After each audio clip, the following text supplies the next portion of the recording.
Ladies and gentlemen, what's going on? Logan JYA here, and he's back again, Mike Stallone, but he switched strategies. What are you profiling for us this time? Today it's going to be Labrynth, because Sprite, my favorite deck, is resting in peace with Elf. Indeed, indeed. Well, without further ado, let's dive right on into it. Sure.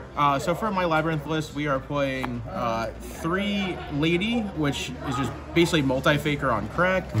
We're playing 3 of the good level 4. We don't play the other one at just specials. And then we're only playing 1 Lovely, just because it's a free pop and it's a big body. Absolutely. To round out the monster count, we are playing triple Lava Golem, because we're in a format that everyone's summoning at least 2 monsters. If I'm going second with a trap deck, you need something to remove them. I agree. I main this in Drytron as well. It's absolutely diabolical. Now, I actually forgot to say this at the start. You went undefeated with this at a tournament earlier this week, right? Right. So we had a 50-person tournament in Illustrious Cards and Games that it was for new format, new set. I got second place with a 401 record. I drew against someone that just had to read cards a lot, so it was my fault for not scooping a game up quicker, but... Hey, still technically undefeated. Yes. So that was the monsters. For spells, we're just playing triple Extravagance, 1 Duality, because it was the 40th card. Fair. And for consistency, and then 1 of the field spell. So you only need 1? It's not that important to play the field spell. Like, it's a good thing for welcome and big welcome that just adds a pop to it, and then you could also summon if you activate a non-welcome Labrynth. If they banish it, it's not the worst thing, and most times going second I side this out because I don't want to draw it. Fair. So I think it's just good going first. Then for the traps, which are the important part. So we're playing 3 of the big welcome, which is probably the best card in the deck, and 3 of welcome Labrynth. Welcome back. Yeah, the Labrynth cards are insane. Big welcome is a bounce on either player's turn for the second effect, or if you're summoned, you can just bounce back, and it triggers all your monsters. Cool. Then we're playing for Floodgates. Hashtag Floodgates. Skill Drains, and triple Gozen match. So what was the logic behind, I mean, Skill Drain needs no explanation, but why Gozen? So for Gozen, I mean, I'm okay with being locked into Darks. Going first against Cash Tier is kind of painful if you don't draw the certain things, and Gozen basically locks him into an attribute. Right. I'm also, a side deck card I'm playing is also Dark that doesn't impact this, so I thought Gozen was better than Rivalry for me. Makes sense. And it hits a lot of other decks too that just, if I locked him to an attribute, most likely they're not playing that well. Gotcha.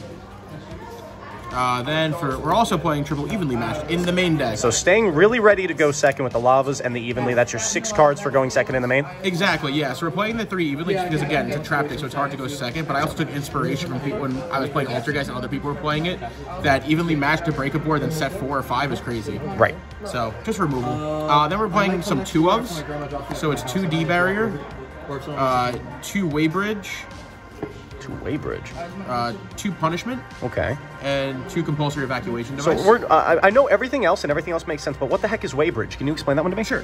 So Waybridge, if they control 2 or more monsters than you do, it's basically a reverse Evenly match that they could have to send monsters from their field to the grave, so they only control 1. Ah, okay. So if you control nothing and they control like 4, they're only keeping 1 monster at the end of it. Interesting. Okay. And I just play 2 because it comes up in the Cashier match if I go first. I send their board, and then eventually you can do it again, and it is not once per turn. So, pretty cool. The last 2 traps are 2 1-ofs that I'm playing, which are just Terrors of the Overroot and Ice Dragon's Prison. Okay. The one other card I wanted to test was Get Out, but I didn't want to cut anything to play it. And that's a double bounce or something, right? It's a double extra deck bounce. So if there's 2 extra deck monsters, it'll bounce them. Got it. Sorry for the background noise, guys. Yeah, that was interesting. Yeah, that's... 40 card clean main deck. Wouldn't really change much in it. We'll go to the extra deck, which is not really too used besides for punishment. So it's triple Entis. Yep. Double Garura. Yep. And that's it for the fusions. And Garura, you'll understand a little bit. For links, we're playing double Lingaribo just because I can, and it gets you out of the Ibly lock that Cashier is doing. And 1 dark because all my stuff is dark. Makes sense. And goes and locks you into darks. For links, this is the one that makes sense now. So we're playing 3 of the new Tri-Brigade. That all that's important is 3,500 attack for punishment. And if this hits the graveyard, you hit Garura into the grave to draw a card. Perfect. Then for Xyz package, we're just playing Baguska, we're playing Exciton, and Zeus. These are just fiends, so if you're locked into fiends, you can summon these. Obviously not Zeus. Zeus is not a fiend, but Zeus is there. Yeah. And then the last extra card is Omega, just, again, for punishment to bounce something. Got it. All right, let's wrap things up with the side. So side deck's pretty... I actually really like the side deck. So 3 Sphere modes. 3 Lord of the Heavenly Prison. Lord is great because going first, I side out the Lava Golems and side these in. It's a spell and trap search, so if I know what I'm versing, I can set the perfect counter or Solemn Judgment, which I play. Sphere mode is no explanation necessary. Right. So I think... actually, this was probably one of my favorite cards in the side deck, to be honest with you. Then we're playing Heartbeat Feather Duster just because I can search off Lord of the Heavenly Prison if I'm playing the mirror match. Right. And that actually came up, and they were not playing Lord, so I blew them up on Wednesday. Nice. Then for traps, we're playing Triple Solemn Judgment because I don't like evenly matched or cards that blow up everything. Exactly. Counterside card.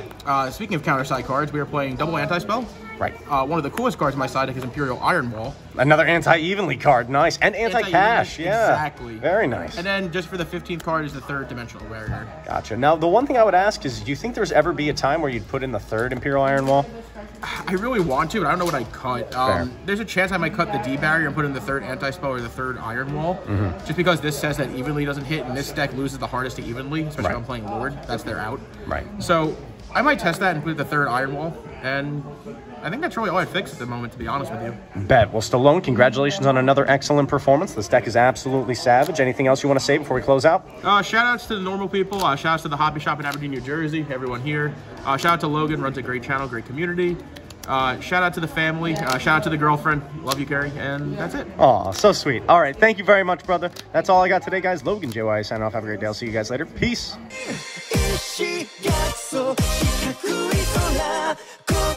心の隙間埋め